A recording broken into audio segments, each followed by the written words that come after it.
வணக்கம். இன்னைக்கு வெங்காய சட்னி பண்ண போறோம். நான் அதுக்கு சின்ன வெங்காயத்தை ஒரு 10 to 20 உரிச்சு வச்சிருக்கேன். பூண்டு ஒரு 10 பல்லு இருக்கும், அவ்வளவு அளவுக்கு உரிச்சு வச்சிருக்கேன். அதுக்கப்புறம் காரத்துக்கு வரமிளகாய், தேவையான அளவு புளி. கடாயில நல்லெண்ணெய் ஊத்திட்டு உரிச்சு வச்சிருக்க சின்ன வெங்காயத்தை போட்டு வதக்கிக்கலாம். அதோட நம்ம பூண்டையும் சேர்த்துக்கலாம். சின்ன வெங்காயம் இல்லாம நான் ஒரு பெரிய வெங்காயமும் எடுத்திருக்கேன், அதையும் சேர்த்து அதோட வரமிளகாயும் சேர்த்து நம்ம வதக்கிக்கலாம்.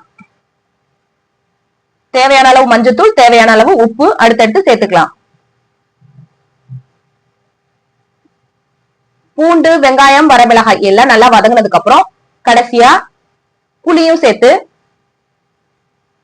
அதெல்லாம் நல்லா ஆறுனதுக்கு அப்புறம் அரைச்சி எடுத்து தாளிச்சுக்கலாம். ஹெல்த்தியான வெங்காய சட்னி தயார். நான் அதோட கொத்தமல்லி சட்னியும் செஞ்சேன், அதையும் நான் ஆட் பண்ணியிருக்கேன். தேங்க்ஸ் ஃபார் வாட்சிங்.